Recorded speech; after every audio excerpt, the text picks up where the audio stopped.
অভ্যাগত বৃন্দ, আজকের এই অনুষ্ঠান আয়োজনের যিনি মূল নায়ক, আমাদের একজন বীর মুক্তিযোদ্ধা ইউসুফ ভাই, তিনি স্বত্বাধিকারী অনুপ্রেরণের, এবং যাদের এখানে অনেক লেখকরা, সম্মানিত লেখক, ঔপন্যাসিক এবং প্রাবন্ধিক তারা উপস্থিত আছেন, এবং আমাদের ছোট্ট বন্ধুরা, তোমাদের সকলকে এই সময় বিকেলের অভিনন্দন এবং শুভেচ্ছা। আমাকে দায়িত্ব দেওয়া হয়েছে আমাদের জাপান প্রবাসী, তিনি সেখানে প্রায় 3 দশক ধরে থাকেন, প্রবীর বিকাশ সরকার, আমাদের খুব প্রিয়। আমি তো প্রিয় প্রবীরদা বলি, আমি জানি না, আমি খুব বেশি হয়তো ফর্মাল ওয়েতে বলবো না, আমি তাকে প্রবীরদা এরকম করেই সম্বোধন করবো যখন বলবো। তো যাই হোক, 5 খণ্ড তো জানা অজানা জাপানে 5টি খণ্ড অনুপ্রেরণ থেকে প্রকাশিত হয়েছে।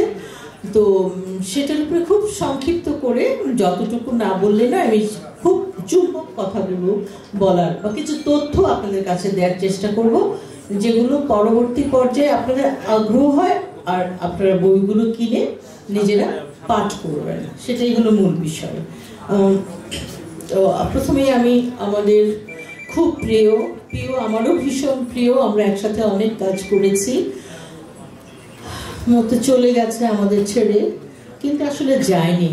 হ্যাঁ, তার কাজ, তার যে ঋদ্ধতা সবকিছুতে, সেটা কিন্তু আমরা আমাদের জন্য রেখে গেছে, এবং পিউ তার মধ্যেই বেঁচে থাকবে। তার প্রতি আমার শ্রদ্ধা, ভালোবাসা জানিয়ে আমি, প্রবীরদা এখানে আছেন এবং আপনারা যারা আছেন সুধীমন, সবাইকে আমার প্রণতি জানিয়ে আমি শুরু করছি। আসলে এখানে আমি কিছু হয়তো পড়বো, কিছু অংশ হয়তো পড়বো, দু একটি লাইন। একটু পরিচয় না দিলে হয় না।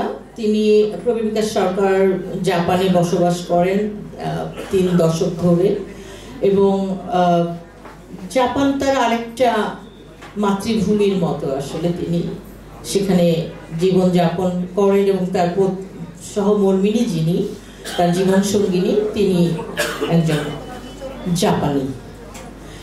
তার নামটা এখানে আছে, আমি বলবো। তিনি এবং তার অনুপ্রেরণা দাত্রীও বটে। আমি সেটা মনে করি যে প্রবীরদার এই যে লেখার পেছনের যে অনুপ্রেরণা, সেটিও তিনি তার স্ত্রীর কাছ থেকে নিশ্চয়ই বহুভাবে এই প্রণোদনা তিনি পেয়েছেন। বৌদির আসার কথা ছিল, আমি যতদূর জানতাম, কিন্তু তিনি আসতে পারেননি। তিনি হলেন আমাদের খুব প্রিয় মিয়াজাওয়া নোরিকো, মিসেস মিয়াজাওয়া নোরিকো। তার প্রতি, তিনি জাপানে আছেন, তার প্রতিও আমার অভিনন্দন এবং ভালোবাসা পাঠিয়ে দিলাম। তো যাই হোক, প্রবীরদার বইয়ের সংখ্যা 30টির মতো তিনি আমাকে জানিয়েছেন।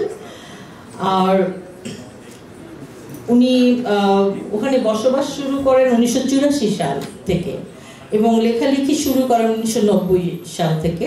এই তথ্যগুলো আমি ওনার বইতেই পেয়েছি, ওনার যে ভূমিকা সেখানে আছে। তো এই জানা অজানা জাপান একটা, প্রথমে যখন উনি শুরু করেন, সেটা 2009 সালের ফেব্রুয়ারি মাসে প্রথম প্রকাশিত হয় জানা অজানা। ওনার নিজেরই একটা, তখন উনি প্রবীরদা কিন্তু সাংঘাতিক ভার্সাটাইল একজন মানুষ, বহুমুখী প্রতিভা এবং বিরল প্রজ একজন মানুষ আমি মনে করি। তাকেও আমি কিছুটা স্টাডি করেছি, যে তিনি এই যে তার সংগ্রামটা, এটা কি সংগ্রাম, একটা অন্য জায়গায় গিয়ে অন্য একটা ভাষা শিখে সেই জাপান দেশের যে সংস্কৃতি, তার যে শিল্প, তার যে ভাষা, তার যে সাহিত্য, সেগুলোকে আত্মস্থ করা এবং সেই জ্ঞানগুলোকে বিতরণ করা, এবং তার জন্য উনি লিখতে শুরু করেন। হ্যাঁ, তখন উনি নিজেই দেখেন যে উনি নিজেই খুব উদ্বেলিত হন। একটা মানুষ যখন সৃষ্টিশীল হয়, সৃজনশীল থাকে, তখন তার মধ্যে কিন্তু কিছু করার, লেখার প্রবণতা তৈরি হয়, এবং তখন তিনি লিখতে শুরু করেন। কোনো কিছু না ভেবেই হয়তো শুরু করেছেন, কিন্তু আস্তে আস্তে সেভাবেই তিনি নিজেকে তৈরি করেছেন। প্রতিনিয়ত যে চর্চা, এবং কবিতাও কিন্তু তাই, শুধু গল্প উপন্যাস বা প্রবন্ধের ক্ষেত্রে না, কবিতাও প্রতিদিনের কিন্তু চর্চার বিষয়। আমি যদি চর্চা না করি, তাহলে সেই জিনিসটা কিন্তু মানে হয়ে উঠবে না, আসলে প্রতিনিয়ত চর্চার বিষয় আমাদের লেখালেখির ব্যাপারগুলা। তো যাই হোক, 2009 সালের ফেব্রুয়ারি মাসে আমরা পাচ্ছি তার প্রথম ইয়েটা। প্রচ্ছদ অঙ্গসজ্জা লেখক নিজেই করেছিলেন তখন, আর প্রকাশকের নাম হিসেবে মানচিত্রে দেখতে পাচ্ছি, মানচিত্র পাবলিশার্স থেকে এটা প্রকাশিত হয়েছে। তখন তিনি চেষ্টা করেছিলেন যে এখানে একটি পাবলিশিং হাউস করা যায় কিনা। আর এইখানে যে বইয়ের যে 5 খণ্ডের বাইরে আলাদা একটা খণ্ড হিসেবে আমি ধরে নিতে চাই, আমি এটা দেখাচ্ছি আপনাদেরকে। এই বইটা জানা অজানা, জানা অজানা জাপান। হ্যাঁ, এখানে রবীন্দ্রনাথ ঠাকুর আছেন। এইটা বোধহয় অনেকজনকে এনে ক্রপ করে করে এনে করা হয়েছে। তো সেটা আমি বিস্তারিত গেলাম না, কারণ সময়ও কম, ধৈর্যেরও একটা সীমা আছে। কিন্তু ইন্টারেস্টিং হলো, প্রবীরদার সাথে কথা বলতে বলতে গত বছর আমি যে প্রবীরদার সাথে আমার দেখা হয়েছিল কখনো না, তারপর বই খুঁজতে খুঁজতে পেয়ে গেলাম শ্রদ্ধেয় নিরুপাপাকে প্রবীর, 13/4/2009। 2009 এই বইটা প্রবীরদা আমাকে দিয়েছিলেন। আমার ভীষণ একটা এই বইটা একটা মানে কি বলবো, আমার যেন একটা মানিক রতনের মতো। হ্যাঁ, এটা আমি খুব যত্ন করে রাখি এবং পড়ি। তো এরপরে দেখা যাচ্ছে যে প্রথম সংস্করণ হিসেবে আমরা পাচ্ছি 2008-এর জানুয়ারি মাস, তারপর এটা 24 সালের আগস্টে কিন্তু আমরা প্রকাশ করেছে অনুপ্রাণন। এই সবগুলো মিলিয়ে 5টা খণ্ড। যদিও 2009 সালে প্রকাশিত হওয়ার পরে এই বইটিকে লেখকের কথার মানে যিনি আমাদের প্রবীর বিকাশ সরকার উল্লেখ করেছেন দ্বিতীয় পর্ব হিসেবে। হ্যাঁ, 2009 তার প্রকাশিত জানা অজানা জাপান গ্রন্থে 15টি বিভিন্ন বিষয় ভিত্তিক রচনা রয়েছে। একটা হলো যে উনি খুবই, আমি বলেছি যে উনি নানা বিষয় নিয়ে লিখেছেন এবং খুবই বিচিত্র সেই সব বিষয়। সেটা বিস্তারিত বলতে গেলে অনেক সময় লেগে যাবে। আমার মনে হয় একটা দিন পুরোটাই প্রবীর বিকাশ সরকারের জন্য বরাদ্দ করতে হবে, একটা দিনও কম। কারণ তার যে বিশ্লেষণ, তার যে গবেষণা, এবং তিনি প্রত্যেকটা আমি দেখেছি যে প্রত্যেকটা প্রবন্ধের পিছনে বা রচনার পিছনে যথেষ্ট সময় দিয়েছেন, এবং তার একটা গবেষণা ধরে প্রত্যেকটা মানুষই তাই, যারা লেখেন তাদের মধ্যে গবেষক তো একটা সত্তা থাকে, এবং সেটা না থাকলে কিন্তু সত্যিকার অর্থেই ভালো মানের লেখক হওয়া যায় না। তো এখন আর পরবর্তীটা আমি চাই, এখানে একটু অংশ আমি পড়তে চাচ্ছিলাম, এটা তার বই থেকে আমি পড়ছি। তিনি কিভাবে লিখতে শুরু করলেন, তার এই যে লেখার স্পৃহাটা কিভাবে এলো। এখানে লেখকের কথা, সেখানে তিনি বলছেন, জানা অজানা জাপান প্রথম পর্বটি এটা 2008 সালে জানুয়ারি মাসে প্রকাশের সঙ্গে সঙ্গেই দেশ বিদেশে ব্যাপক সাড়া জাগিয়েছে। দেখে দ্বিতীয় পর্বটি প্রকাশিত হলো, এটি 2009-এ প্রকাশিত হলো। কিন্তু একটি দেশ ও জাতিকে তিনি চিন্তা করলেন যেটা নিয়ে লেখা নানা দিক দিয়েই কঠিন কাজ, অজানাত, অচেনা। বিশেষ করে যে দেশের মানুষের ভাষা, সংস্কৃতি, চিন্তা ও দর্শন সম্পূর্ণ ব্যতিক্রম। তবু 2.5 যুগ ধরে এদেশে, তখন 2.5 যুগ, এখন 3 দশক উনি আছেন।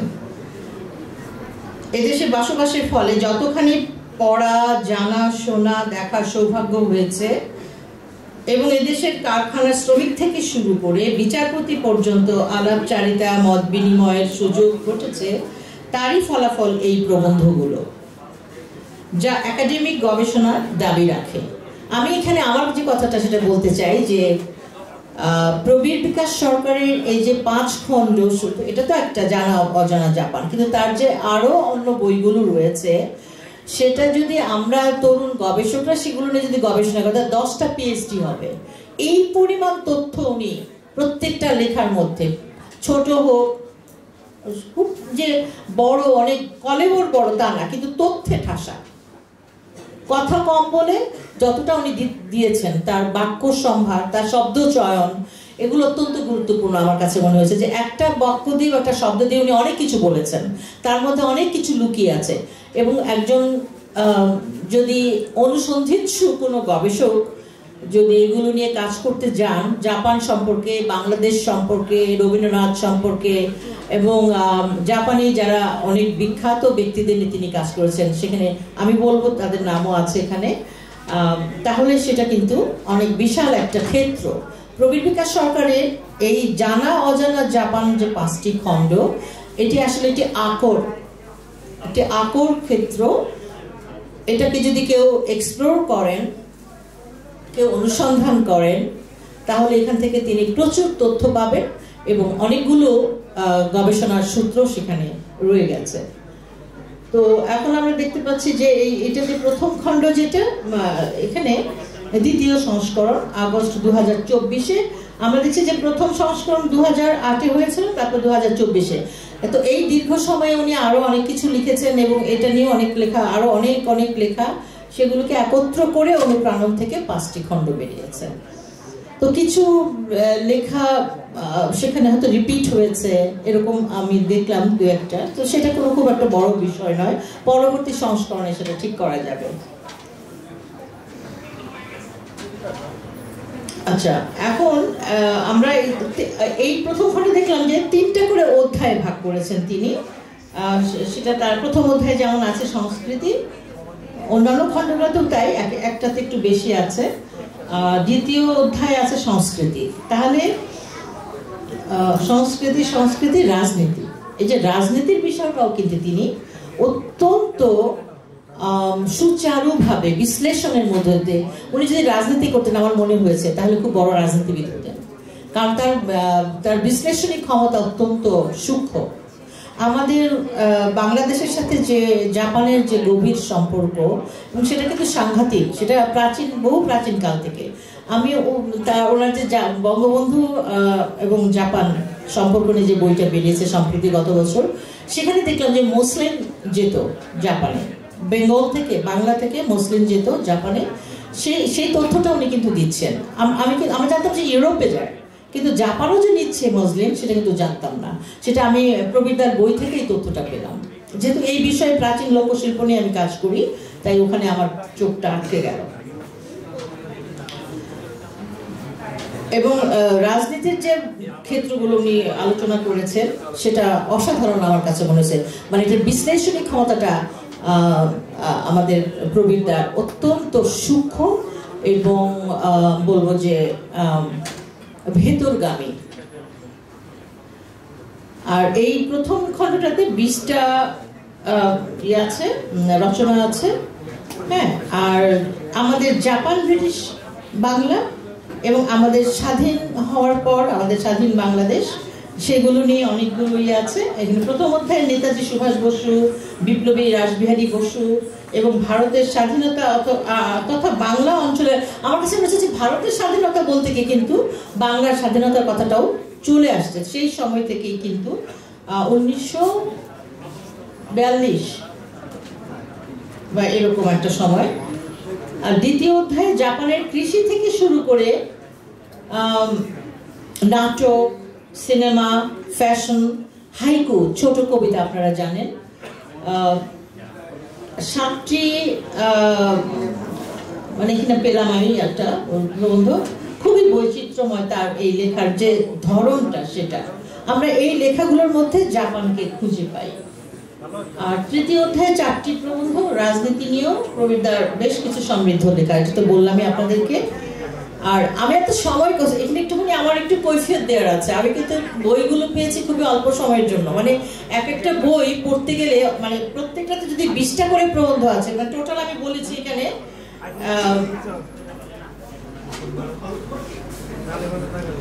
মানে প্রবন্ধ, টোটাল প্রবন্ধ সংখ্যা, এটাতে শেষে আমি লিখলাম, 1 মিনিট ওটা বলে নিই আগে।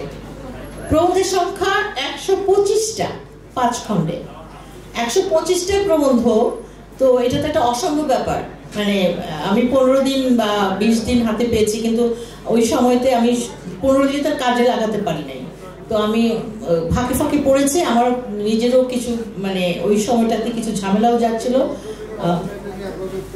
তো এখন আমি খুব জিস্ট কথাগুলোই বলতে চেষ্টা করেছি, সেই জন্য সংক্ষিপ্ত করেছি আসলে। যেটা হয়তো তার প্রতি বা তার লেখার প্রতি অবিচার করাই হচ্ছে একরকম, কারণ 5 খণ্ড নিয়ে তো সম্ভব না বিস্তারিত বলা। তো আমি শুধু চুম্বক কথাগুলো বলে দিচ্ছি, আপনারা অবশ্যই এই বইগুলো সংগ্রহ করবেন কিন্তু, এবং আমি মনে করি যে তাতে আমাদের বাংলাদেশ এবং জাপানের যে সম্পর্ক, বিশেষ করে মুক্তিযুদ্ধ এবং বঙ্গবন্ধুর কথা এসছে এখানে, খুবই কিছু তথ্য যেগুলো আমাদের অজানা, আমরা জানি না, সেই তথ্যগুলো কিন্তু তিনি তুলে এনেছেন অত্যন্ত সত্যনিষ্ঠভাবে এবং পিওরলি উনি গবেষণা করেছেন। এত ক্ষেত্র সমীক্ষা করে একটা লেখা, আমি নিজে বুঝি, আমি একজন একেবারেই সামান্য গবেষক, কিন্তু আমিও বুঝি যে একটা ছোট লেখা লিখতে গেলে আমাকে 3 বছর, আমি দেখেছি আমার 3 বছর লেগেছে একটা প্রবন্ধ লিখতে। কোনো একটা, আমি তো লোকশিল্প নিয়ে কাজ করি, তার উপর আমার 3 বছর সময় লেগেছে। তারপর আমি একটা কিছু, সেটা দাঁড়ালো কিছু একটা। তারপর আরেকটা পরেরটাতে যাই, দ্বিতীয় খণ্ড, এটা 15টা প্রবন্ধ আছে। প্রথম অধ্যায়ে সাহিত্য, এটা নিয়ে 7টি লেখা, আর দ্বিতীয় অধ্যায়ে সংস্কৃতি নিয়ে 4টি লেখা, আর তৃতীয় অধ্যায়ে রাজনীতি নিয়ে 4টি লেখা। তো 2009, আচ্ছা এটা তো বললামই। তারপর আমি চলে যাই এখন, এটা তো দ্বিতীয়। আচ্ছা, এই 2024 সালে আমাদের অনুপ্রাণ থেকে প্রকাশিত এই গ্রন্থে আমরা পাচ্ছি 15টা লেখা, পৃষ্ঠা সংখ্যা এখানে 265। আমি কিন্তু খুব চুম্বক কথাগুলো বলছি, এখানে কোনো অন্য মানে গ্রন্থ সমালোচনামূলক কিছু আমি বলছি না সেরকম করে। তৃতীয় খণ্ডে এটিতে সন্নিবেশিত করা হয়েছে, অধ্যায় বিভাজন করা হয়েছে, সেভাবে করেননি লেখক। তৃতীয় অধ্যায়ে বেশিরভাগ লেখাই জাপান বাংলাদেশ মুক্তিযুদ্ধ, উন্নয়ন কর্মকাণ্ড প্রভৃতি নিয়ে লেখা, এইসব বিষয়ে লেখা। যেমন জাপান বাংলাদেশ সম্পর্কের পটভূমি, এটা একটা প্রবন্ধ। বঙ্গবন্ধু শেখ মুজিব এবং জাপান, বাংলাদেশের মুক্তিযুদ্ধে জাপানি, শেখ মুজিবের মতো এমন সাহসী নেতা এশিয়ায় আর জন্ম হয়নি, হবে না। একজন জাপানি বিখ্যাত, তিনি, তার এখানে আমি পড়বো একটু সেটা, তখন আপনারা ওটা নামটা আমার ঠিক এখন অত স্মরণ হচ্ছে না। আরেকটি প্রবন্ধ, রাষ্ট্রদূত হরগুচি এবং, আমাকে ক্ষমা করবেন যদি উচ্চারণে ভুল হয় প্রবীরদা, হরগুচি এবং বাংলাদেশের ইতিহাস। আরেকটি প্রবন্ধ আমাকে প্রবল টেনেছে, সেটি বিপ্লবী হেরম্বলাল গুপ্ত। আমরা জানি না, আমি নিজে জানি না, বিপ্লবী হেরম্বলাল গুপ্ত এবং ভারতের স্বাধীনতা। এবং এটা দেখতে গিয়ে আমি দেখলাম যে বাংলার স্বাধীনতাটাও সেখানে, এবং এশিয়া, ওখানে বিশাল বিশাল অনেক সম্মেলন হয়েছে, এবং সেখানে এশিয়াকে কিভাবে আমরা ইউরোপ থেকে মুক্ত করব, সেই কথাটা এসছে। এবং জাপানি রাজনীতিবিদরা যুক্ত হচ্ছেন, যে আমরা যেটা এখন পাচ্ছি এটা একদমই সমকালীন, এখনকার সাথে এই বিষয়গুলো এত বেশি সম্পৃক্ত, এত বেশি যায় যে আমরা কিন্তু এই লেখাগুলো যখন লেখা হচ্ছে, তারপরেও এটার যে মূল আমাদের দরকার, এখন এগুলো আবার বিশ্লেষণ হওয়া দরকার, এখান থেকে আমাদের কিছু শেখা দরকার, আমাদের নিজেদেরকে তৈরি করার জন্য। আমি মনে করি যে এই প্রবন্ধগুলো অত্যন্ত গুরুত্বপূর্ণ সূত্র হিসেবে কাজ করবে। এটা থেকে কয়েকটি লাইন পড়ছি, আমি একটু পড়ছি। এটা যে তৃতীয় খণ্ডে, একটুখানি আমি ধৈর্যচ্যুতি ঘটাবো না আপনাদের, আমাকে কিন্তু একটু পড়তেই হচ্ছে, আমি না পড়ে থাকতে পারছি না।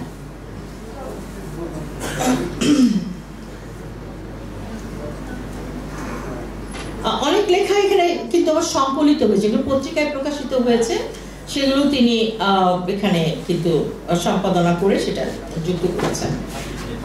তো এরকম একটা লেখা, বঙ্গবন্ধু শেখ মুজিব এবং জাপান। এখানে শেষ দিকে আমি একটু পড়ছি, এটা খুবই প্রাসঙ্গিক আমাদের এই মুহূর্তের, এই সময়ের পরিপ্রেক্ষিতে।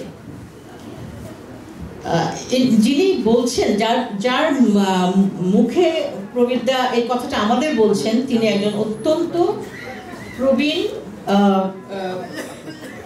আইন বিশেষজ্ঞ, অধ্যাপক, গবেষক, এবং তিনি তার যে অবদান সেটা অত্যন্ত গভীর চিন্তার বিষয় আমাদের জন্য। তিনি বলছেন বঙ্গবন্ধুকে নিয়ে, এখনো প্রবীণরা বাংলাদেশের রক্তক্ষয়ী মুক্তিযুদ্ধ এবং শেখ মুজিবুর রহমানের নাম স্মরণ করেন যখনই কারো সঙ্গে সাক্ষাৎ ঘটে, তিনি স্মরণ করেন।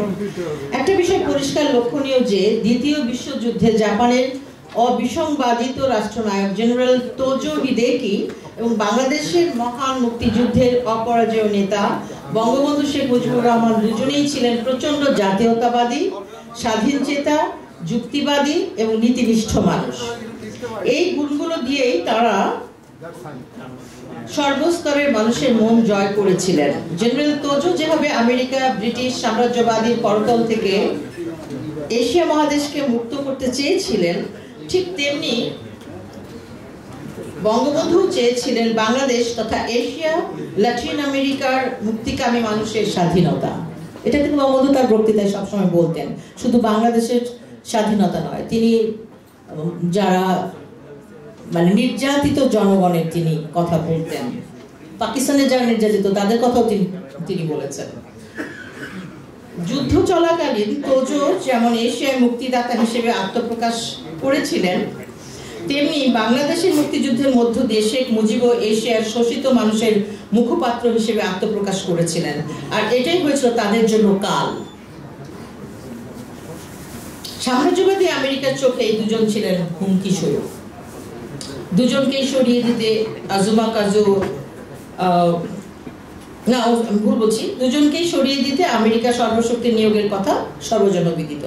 বঙ্গবন্ধু ভক্ত রবীন্দ্র গবেষক অধ্যাপক আজুমা কাজু, আপনারা জানেন ওনার নাম, আমরা ওনার নাম জানি, কিন্তু একবার প্রসঙ্গভাবে বলেছিলেন দুজনের একজনও যদি বেঁচে থাকতেন তাহলে এশিয়ার ইতিহাস অন্যরকম হতো। 2010 সালে দৈনিক সংবাদ পত্রিকায় এই লেখাটা প্রকাশিত হয়েছিল। এখানে আরেকটা লেখা আছে, বাংলাদেশের মুক্তিযুদ্ধে জাপানিরা কিভাবে অংশ নিয়েছে। বাংলাদেশের স্বাধীনতা যুদ্ধে জাপান সরকার ও জনগণের দৃষ্টি আকর্ষণ করার জন্য, আমি একটু অল্প অল্প করে পড়ছি, কিন্তু প্রবাসী বাঙালিদের মধ্যে প্রথম উদ্যোগ গ্রহণ করেছিলেন শেখ আহমেদ জালাল। তিনি তখন জাপান সরকারের বৃত্তি নিয়ে উচ্চশিক্ষারত। এইটুকু পড়লাম। তারপরে আমি পড়ছি, কথা বলতে বলতে উদাস হয়ে যাচ্ছিলেন। প্রবীরদা এনার কাছে গিয়েছিলেন, তানাকা তোশিহিসা।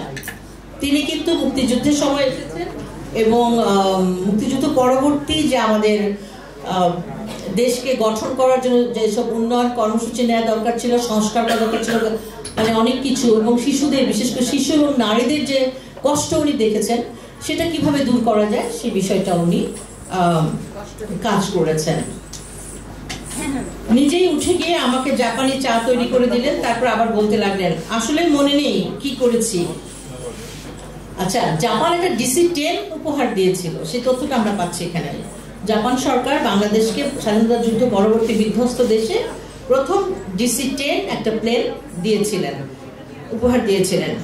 সেটা দিয়ে যাত্রা শুরু হয়েছিল বিমান বাংলাদেশ এয়ারলাইন্সের। হয়তো আমরা এয়ারলাইন্সের ইতিহাস কেউ যদি গবেষণা করে তাহলে এটা বেরিয়ে আসবে, কিন্তু আমরা এখানে পাচ্ছি। এই জন্যই বলছি যে প্রবীরদের বইগুলো খুবই, যারা তরুণ গবেষক, যারা ইচ্ছে করেন যে কিছু একটা করবেন, নতুন কিছু তথ্য দেশের জন্য কাজ করতে লাগে, তাদেরকে আমি অনুরোধ করবো এই বইগুলো অবশ্যই পাঠ করবেন এবং সেখান থেকে রেফারেন্স নেবেন। আর প্রত্যেকটা প্রবন্ধের পেছনে কিন্তু তথ্যসূত্র দেওয়া আছে। এটা একটা হিউজ ব্যাপার, কিন্তু এই যে তথ্যসূত্রগুলোর মধ্যেও কিন্তু অনেক রকম বইয়ের তথ্য আছে যেগুলো একজন রিসার্চার ব্যবহার করতে পারেন। এই তানাকা তোশিহিসা মহাশয়, তিনি 1 মাস ছিলাম তখন, ময়মনসিংহ গিয়েছিলাম। বড় একটি নদী পার হয়ে চট্টগ্রাম পর্যন্ত গিয়েছি অবস্থা দেখার জন্য। চারদিকে খুবই ধ্বংসস্তূপের ছড়াছড়ি, অনাথ শিশু, স্বামীহারা, গৃহহারা বহু নারীকে দেখে মানসিকভাবে খুবই বিচলিত হয়ে পড়েছিলাম। কিছু একটা করা দরকার। সেই তাগিদে জাপানে ফিরে এসে আমরা বন্ধুরা মিলে বাংলাদেশের উন্নয়নে বাংলাদেশ দোইউকাই জাপান মানে বাংলাদেশ মৈত্রী সমিতি জাপান নামে একটি সমিতি গঠন করে চাঁদা তুলেছিলেন তারা। প্রাথমিকভাবে একটি হাসপাতাল গড়ার লক্ষ্যে সেই টাকা দূতাবাসের কর্মকর্তা মাসুদ আহমেদকে দিয়েছিলাম। এটা ওনার ভাষ্যে কিন্তু বলছেন প্রবীরদা, তার ওনার কাছে গিয়ে এই তথ্যগুলো উনি, এটা ক্ষেত্র সমীক্ষা রীতিমতো। জাপানের জাতীয় দৈনিক মাইনিচি শিম্বুন পত্রিকা, শিম্বুন মানে পত্রিকা, আমি কিছু কিছু একটু একটু জানি, জাপান ছিলাম কিছুদিন, সেই জন্য খুবই কম জানি, আমি এটা না জানার মতো। তো সিম্বুনটা জানি। পত্রিকায় ধারাবাহিক লিখেছিলাম ভারত থেকে ফিরে আসা অনাথ ক্ষুধার্ত অসহায় শিশুদের দুরবস্থা নিয়ে ধারাবাহিক প্রতিবেদন। 1973 সালে বঙ্গবন্ধু জাপান সফরে এলে পরে তার সঙ্গে জাহাজে চড়ে ওয়াকারামা জেলায়, যেখানে প্রাক্তন শ্রমমন্ত্রী হারাকাওয়া স্যারের বাড়ি, সেখানে বেড়াতে গিয়েছিলাম। হারাকাওয়ার সঙ্গে বঙ্গবন্ধুর গভীর বন্ধুত্ব গড়ে উঠেছিল। ঢাকা চট্টগ্রাম, ওই যে আমাদের এটা কি যমুনা সেতু, ঢাকা চট্টগ্রাম মহাসড়কের পথে প্রথম সেতু তৈরি হয়েছিল, সেটার নামকরণ করার কথা ছিল, এই যে একটা তথ্য পাচ্ছি, হায়াকাওয়া রহমান সেতু, মানে শেখ মুজিবুর রহমানের রহমান আর এই হায়াকাওয়া তার নামে সেতুটা হওয়ার কথা ছিল। কিন্তু কি কারণে যেন হয়নি। বঙ্গবন্ধু জীবিতকালে আবার বাংলাদেশে গিয়েছিলাম উন্নয়ন কাজ দেখার জন্য। দেশ পুনর্গঠনে তিনি সর্বশক্তি নিয়োগ করেছিলেন। এই কথাটা তো মিথ্যা না, তাই না? এটা তো আমরা বাঙালিরা বলছি না, একজন জাপানি বলছেন যারা মিথ্যা বলে না। আমাদের কিন্তু আসলে আমি সরি, আমি অন্যভাবে নেবেন না, আমি জানি না, এখানে হয়তো আমি কোনো রাজনীতি করি না, কিন্তু আমি আমার দেশকে ভালোবাসি এবং যেটা সত্যি সেটাকে আমাদের অবশ্যই বলতে হবে, সেটাকে স্বীকার করতে হবে। আর যা কিছু হচ্ছে সেটা আমার চেয়ে আপনারা ভালো জানেন। আচ্ছা, যাই হোক, এই জায়গাটা গেল। এরকম অনেক লেখা প্রবীরদা আমাদের জন্য তৈরি করেছেন, যেটা মানে এটা অসাধারণ ব্যাপার, আমি এটা ভাবতেই পারি না। এই যে রাসবিহারীর কথা বললাম, যে এই যে এই আমাদের বিশাল ব্যক্তিত্ব, আমরা তার কথা কিছুই জানি না। বিপ্লবী হেরঙ্গলালের কথা আমরা জানি কি? বিপ্লবী হেরঙ্গলাল গুপ্ত এবং ভারতের স্বাধীনতা, এটা পড়লে আমরা বাংলার স্বাধীনতাকে খুঁজে পাবো, নেতাজি সুভাষ বোসকে খুঁজে পাবো। এবং সবচেয়ে ইন্টারেস্টিং যে এশিয়াকে ইউরোপ আমেরিকা মুক্ত করার প্রচেষ্টা কিন্তু তখন নেওয়া হয়েছিল। তো হেরঙ্গলাল গুপ্তকে নিয়ে বিরাট বড় একটা লেখা এটা। হ্যাঁ, এটা মানে মোটামুটি ওনার জীবনী তুলে এনেছেন প্রবীরদা, অসাধারণ একটা লেখা। জাপানে তার ভবঘুরে জীবন, জাপানি নারীর সাথে বিয়ে করলেন তিনি জাপানি একজন নারীকে, সেটা নিয়েও কিন্তু প্রবন্ধ আছে, যে জাপানি বাঙালি বিবাহ। তারপরে ওনার যে সম্পর্ক তৈরি হচ্ছে, এবং রবীন্দ্রনাথ যাচ্ছেন জাপানে, হেরঙ্গ তখন ওখানে, নকল ডলার ষড়যন্ত্র মামলা, অনেক কিছু। এটা তো মানে এশিয়া জাতিগোষ্ঠী সম্মেলন। এই যে 1927 সাল নভেম্বর মাসের 1 থেকে 3 তারিখ পর্যন্ত সাংহাইয়ে দ্বিতীয় এশিয়া জাতিগোষ্ঠী সম্মেলন অনুষ্ঠিত হয়। জাপান, চীন, ভারত, এই যে এখন আমাদের যে বিশ্ব রাজনীতি, ভূ রাজনীতি, সেটা কিন্তু ওই তখন থেকেই চলছে। 1757 মনে রাখতে হবে সনগুলো। তারপর 1857, 47, 48 ভাষা আন্দোলন। আস্তে আস্তে আমরা বাংলার দিকে আমাদের এই ইভেন্টগুলা অত্যন্ত গুরুত্বপূর্ণ। তা ওনারা কি করছেন দেখেন, এশিয়াকে একত্র করার জন্য, সাউথ ইস্ট এশিয়া আর এশিয়া পুরো বেল্টটাকে এখন যেটা আমাদের করা দরকার নিজেদের অস্তিত্ব রক্ষার জন্য, এশিয়া জাতিগোষ্ঠী সম্মেলন, সেখানে জাপান, চীন, ভারত, ভিয়েতনাম, ফিলিপিন, আফগানিস্তান, ভারত মানে ওখানে বাংলা আছে কিন্তু, পূর্ব পশ্চিম মিলিয়ে বাংলা যেটা। হেরঙ্গলালকে নির্বাচিত করেন ইমাজাতো জুনতারো প্রাক্তন সাংসদ ভারতের প্রতিনিধি হিসেবে।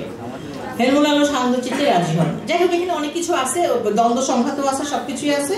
কিন্তু আমার কাছে অদ্ভুত লাগছে যে রাসবিহারী বসুর সাথে আর হেরঙ্গলালের একটা হলো গুপ্ত, এই দুই বিপ্লবী কিন্তু এনারা কিন্তু বিপ্লব করতে করতে, তারপরে বিপ্লবীরা অ্যাসাইলাম নেয়, যে এখন যেরকম রাজনীতিবিদরা, ওনারাও কিন্তু অ্যাসাইলাম নিলেন ব্রিটিশদের কাছ থেকে। আমি শেষ করছি, বেশি দিন নিশ্চিত সময়। এত ইন্টারেস্টিং রাসবিহারীর উদ্যোগ 1942 সালের জানুয়ারি মাসের 15 তারিখে, মানে কতটা নিখুঁতভাবে এই প্রবীর বিকাশ সরকার, এই প্রাবন্ধিক, তিনি একদম বলে না যে রত্ন তুলে আনা খনি থেকে কেটে কেটে কষ্ট করে, একজন শ্রমিক যখন খনিতে ঢুকে হীরা তুলে আনে বা মালাকাইট খনি থেকে যে জোগাড় করে, তার কিন্তু কিছু থাকে না, আর কিচ্ছু থাকে না। একটা সময় তার চোখ নষ্ট হয়ে যায়, তার শরীর নষ্ট হয়ে যায়, স্বাস্থ্য ভেঙে পড়ে।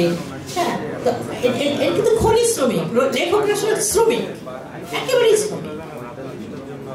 এই জন্য যথেষ্ট মূল্যও লেখকরা পান না, বরং দুচ্ছাই অনেক কিছু কপালের জন্য। আচ্ছা, তো দেখা যাচ্ছে যে রাসবিহারী তিনি টোকিওতে ভারতীয় স্বাধীনতা আন্দোলন লীগের আয়োজনে একটা সভা অনুষ্ঠিত হয়। এই সম্মেলন প্রধানমন্ত্রী সহ অনেক প্রভাবশালী ব্যক্তিবর্গকে আন্দোলিত করেছিল। সভায় প্রচুর জাপানি ও ভারতীয় সহ, এটার মধ্যে এরা কিন্তু বাঙালি, এই ভারতীয় মানে বাঙালি, ভারতীয় বাঙালি, এশিয়ার অন্যান্য দেশের প্রতিনিধি ও সাধারণ নাগরিক উপস্থিত ছিলেন। সম্মেলনের পর রাসবিহারী বসু রাজকীয় সেনাবাহিনীর দপ্তর উপস্থিত হয়ে ভারতীয় স্বাধীনতা অর্জনের উপায় হিসেবে বিস্তারিতভাবে ব্যাখ্যা দিয়েছিলেন। যাই হোক, আমি এখান থেকে করে গেলাম। 1942 সালের ফেব্রুয়ারি মাসের 17 তারিখে বছর সহ সন সহ, কিন্তু আমরা এখানে মাসের উল্লেখটাও প্রবীরদা করেছেন একটা নিখুঁত ভাবে, অথেন্টিক। 17 তারিখে প্রধানমন্ত্রী তোজো হিদেকি এশিয়া মুক্তকরণ ঘোষণা দেন। 1942 সালের ফেব্রুয়ারি মাসের 17 তারিখ। সেই সঙ্গে সেনাবাহিনীর এশিয়ার দক্ষিণাঞ্চলীয় প্রধান দপ্তরের মাধ্যমে এফ ইউনিট প্রধান মেজর ফুজিওয়ারা এবং মালয় উপত্যকায় অবস্থিত কর্নেল ইওয়াকুরো হিদেওর কাছে দুটি জরুরি বার্তা পাঠান। আচ্ছা, এখানে আপনারা পড়ে নেবেন, অবশ্যই কিনবেন কিন্তু বই। কর্নেল বানানটা ভুল আছে, দন্তন্য হবে। কিছু কিছু মুদ্রণ প্রবাদ আছে, এটা থাকবেই, এই মুদ্রণ ভূত যাবে না। আচ্ছা, এখান থেকে আমি চলে যাচ্ছি অন্য একটা প্রসঙ্গে। তৃতীয় ও চতুর্থ তো বলতে হবে আমাকে, এখানে আর কিছু নাই। মানে জাপানের অনেক কিছু নিয়ে, জাপানের অনেক বড় বড় পণ্ডিত, ফিলোসফার, সাহিত্যিক, শিল্পী, তাদের নিজস্ব যে তাদের যে অবদান জাপানের জন্য, এবং আরো অনেকের সাথে আমাদের বাংলাদেশের যারা বাঙালি গুণীজন, আমাদের কবিগুরু থেকে শুরু করে অন্যান্য যারা সেখানে গেছেন, এই যে যোগাযোগটা স্থাপন হয়েছে সেটা অনেক বড় একটা বিষয় আমাদের এই ভূখণ্ডের মানুষদের মানসিক উন্নয়নের জন্য। সেই বিষয়গুলো কবিতা অনেক সুন্দর করে, অনেক অনেক কিছু করে, কষ্ট করে, অসম্ভব কষ্ট করে উনি কিভাবে করলেন সেটাই আমাকে বিস্মিত করছে রীতিমতো।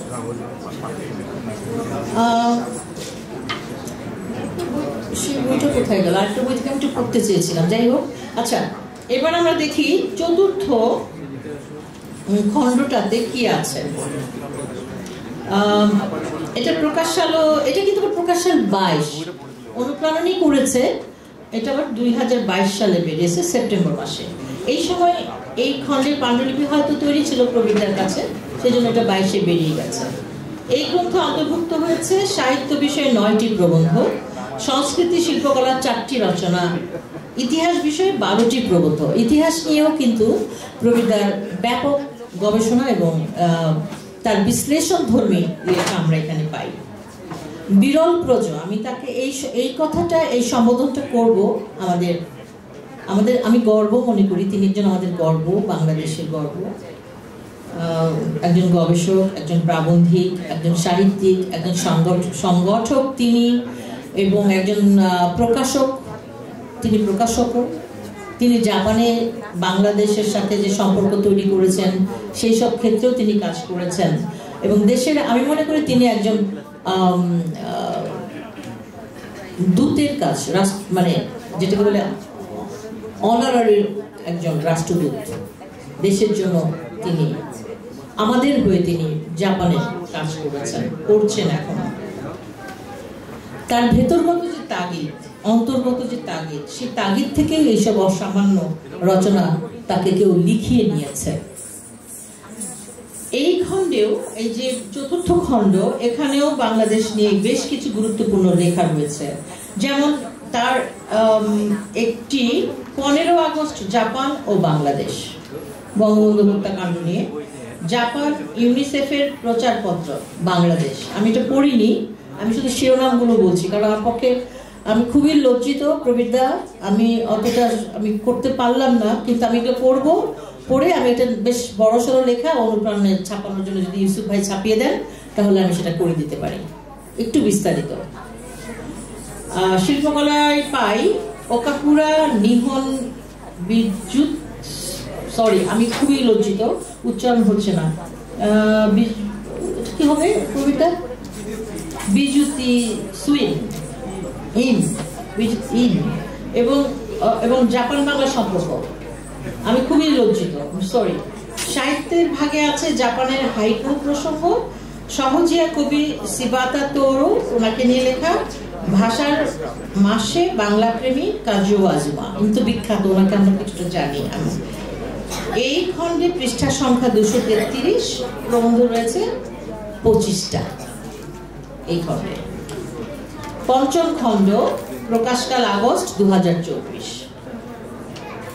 এই শেষ খণ্ডে 4টি অধ্যায়ে যা রয়েছে সেটি বলছি। প্রথম অধ্যায়ে সাহিত্য, দ্বিতীয় অধ্যায়ে শিল্পকলা, তৃতীয় অধ্যায়ে সংস্কৃতি, চতুর্থ অধ্যায়ে রাজনীতি। তিনি আসলে পাঠকের পড়ার সুবিধার জন্য হয়তো কেউ ইন্টারেস্ট নেবে শুধু রাজনীতি পড়বে, বা কেউ সংস্কৃতি দেখবে, বা কেউ শিল্পকলা নিয়ে ইন্টারেস্টেড হবে, সেই জন্য উনি আবার এগুলোকে কিন্তু বিভাজন করেছেন বিভিন্ন অধ্যায়ে।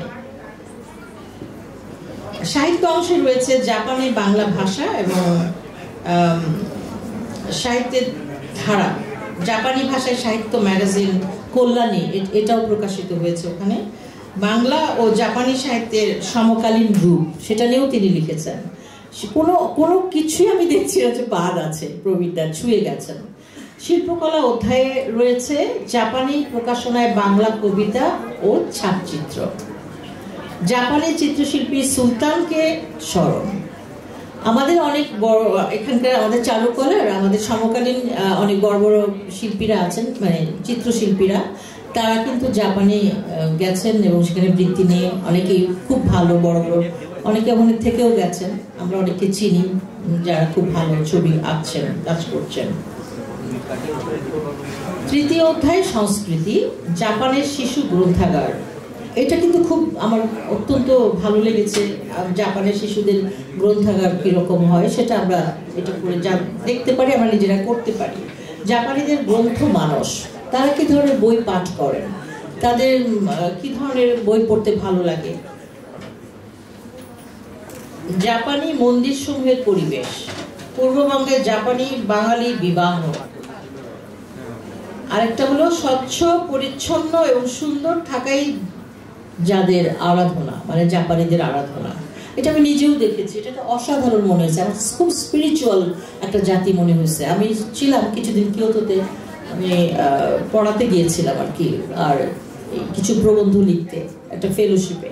তো আমি দেখতাম কি ওরা সবাই খুব মনও একদম চুপ করে, ওই ফুজি ফুল ফোটে খুব সুন্দর, ওখানে গিয়ে চুপ করে ধ্যান, বসে থাকা, কোনো কথা নাই, কোনো শব্দ নাই, কিচ্ছু নাই, মানে অসাধারণ। এই যে স্পিরিচুয়ালিটিটা, নিজের আত্মাকে শুদ্ধ করা, প্রত্যেকটা মানুষ নাগরিক মানে অদ্ভুত, একই রকম একই ছন্দে চলছে। ভালো মন্দ তো আছেই। আমি একজন মন্দকে পেয়েছিলাম, সে খুব মদ খেয়ে হল্লা করছিল। ওই সময়টা মানে আমি গেলাম 2011-তে, তখন তো ক্যাসিনো ট্যাসিনো হয়ে গেছে। মানে আমার প্রফেসর নিজেই বললেন, আমার সেন্সেই বললেন যে আমরা তো আমেরিকান ডগ, কিছু করার নাই। কিন্তু তার মধ্যেও এই যে ইউনিটি, যেটা আমাদের খুব দরকার এখন, সংঘ শক্তি, এটা খুব জরুরি। কিছুই না, আমরা দেশকে ভালোবাসি, আর মতভেদ থাকতে পারে, কিন্তু আমার দেশটাকে ভালোবাসতে হবে।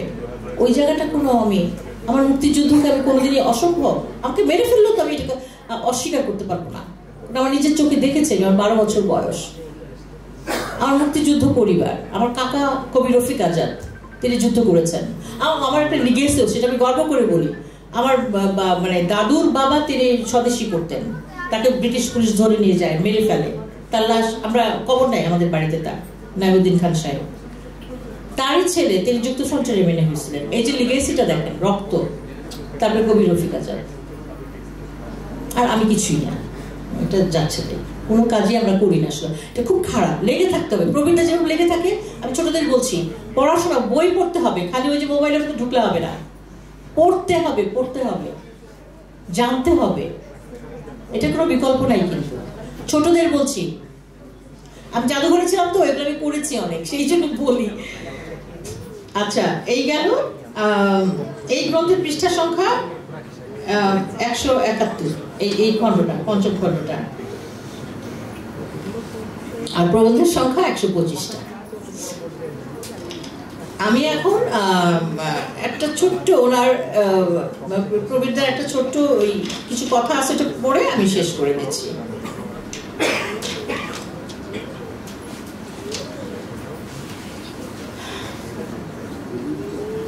পূর্ব এশিয়ার একটি দ্বীপবর্তী ভূখণ্ড যার নাম নিপ্পন বা জাপান, এটা আপনারা জানেন, তিনি এই তথ্যটা দিচ্ছেন। এই দেশটির সুসমৃদ্ধ ইতিহাস, স্বতন্ত্র সংস্কৃতি, বৈচিত্র্যময় সুসংহত জনজীবন, প্রত্যেকটা বাক্য বা শব্দ চয়ন দেখতে হবে, বুঝতে হবে যে তিনি একটা মেসেজ দিচ্ছেন আমাদেরকে, আমাদের বাঙালিদেরকে। বৈচিত্র্যময় সুসংহত জনজীবন এবং প্রযুক্তির দিক দিয়ে বিস্ময়কর বলে বিশ্বব্যাপী সুপরিচিত, কিন্তু বাঙালি হিসেবে একে আমরা চিনি বা জানি কতটুকু? 1984 সালে এদেশে প্রবাসী হওয়ার পর থেকে এই প্রশ্নটি আমাকে ক্রমাগত কৌতূহলী করে তুলেছিল। 1990 সাল থেকে জাপান নিয়ে আমার অনুসন্ধান এবং লেখালেখির সূচনা। তারই ফলশ্রুতি জানা অজানা জাপান প্রথম ও দ্বিতীয় খণ্ডদ্বয়, এটা যেখানে সেখানে উনি বলছেন। গ্রন্থ দুটি দেশ বিদেশে ব্যাপক সাড়া জানানোর পরে জাপানকে নিয়ে লেখার জন্য আরো অনুরোধ আসতে থাকে, সেই কারণে আবার শুরু করা। কিন্তু একটি দেশ ও জাতিকে নিয়ে লেখা নানা দিক দিয়েই কঠিন কাজ, বিশেষ করে যে দেশের মানুষের ভাষা, সংস্কৃতি, চিন্তা, দর্শন, জীবনযাপন সম্পূর্ণ ভিন্ন বা স্বতন্ত্র। তবুও প্রায় 3 দশক ধরে জাপানে বসবাসের ফলে যতখানি পড়া, জানা, শোনা, দেখা সৌভাগ্য হয়েছে, অর্জিত হয়েছে অভিজ্ঞতা এবং সুযোগ ঘটেছে সর্বশ্রেণীর মানুষের সঙ্গে ওঠা বসা ও মত বিনিময় করার। আমি একটুখানি এখানে বলি, প্রবীরদা আসলে উনি এমনই একটা ব্যক্তিত্ব, আমাদের জন্য গর্বের বিষয়। আসলে সত্যি তিনি আমাদের প্রতিনিধি, কিন্তু বাংলাদেশের প্রতিনিধি তিনি জাপানে, টোকিওতে বা অন্যান্য জায়গাতে। তার যাতায়াত কিন্তু একদমই রাষ্ট্রের সর্বোচ্চ যে মানুষটি, সেখান থেকে শুরু করে একদম যেখানে তিনি শ্রমজীবী, তার সাথেও তার পরিচয়, তার সাথে তার ঘনিষ্ঠতা, তার সাথে তার ভালোবাসা, হ্যাঁ, খুব একটা চমৎকার সম্পর্ক কিন্তু তিনি তৈরি করে রেখেছেন। আমরা যাই করি না কেন, আমরা তো এখানে বসে অনেক হাবিজাবি কিছু করি, কিন্তু প্রবীরদা কিন্তু সেই কাজটা করে চলেছেন। এটাও কিন্তু আমাদের বুঝতে হবে, ভাবতে হবে। তাকে আমার অশেষ শ্রদ্ধা। প্রবীরদা, আপনি আমাদের হয়ে অনেক কাজ করছেন দেশের জন্য। মানুষের সঙ্গে উঠা বসা ও মত বিনিময় করার তারই ফসল এই প্রবন্ধগুলো। এই যে উনি নিজেই বলছেন যে সর্বশ্রেণীর মানুষের সঙ্গে উঠা বসা ও মত বিনিময় করার তারই ফসল এই প্রবন্ধগুলো, যার অনেকগুলোই একাডেমিক গবেষণার দাবি রাখে। সত্যিই তাই। প্রবন্ধগুলোতে যে সকল মতামত, অভিমত ও মন্তব্য লিখিত হয়েছে সেগুলো একান্তই আমার নিজস্ব, তাই মত বিমতের সুযোগ থাকাটা খুব স্বাভাবিক। কাজেই যদি ভুল ভ্রান্তি থাকে সেগুলো অবহিত হওয়ার সুযোগ করে দিলে অশেষ উপকৃত হব।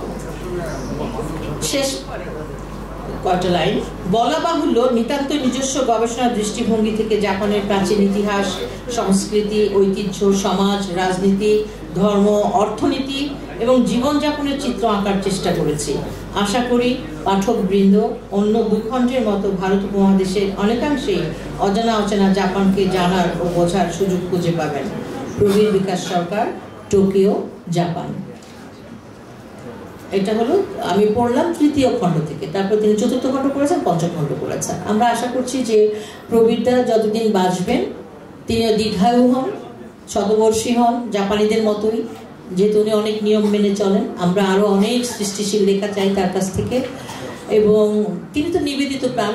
আমরা জানি যে তিনি আমাদের জন্য অবিরাম করেই চলবেন। প্রবীরদার মঙ্গল কামনা করছি, তার সহমর্মিনী, তার প্রতিও আমাদের শ্রদ্ধা, ভালোবাসা এবং আপনার সৃজনশীল জীবন কামনা করে, এবং ইউসুফ ভাইকে অশেষ ধন্যবাদ আমাকে এই সুযোগটা করে দেওয়ার জন্য। যদিও খুব অল্প সময়ে 5 খণ্ড আমি যে কিভাবে কি করলাম জানি না, ক্ষমা করবেন আপনারা যারা এটা শোনার সুযোগ দিলেন। সবাই ভালো থাকবেন, নিরাপদে থাকবেন। ধন্যবাদ জানাচ্ছি।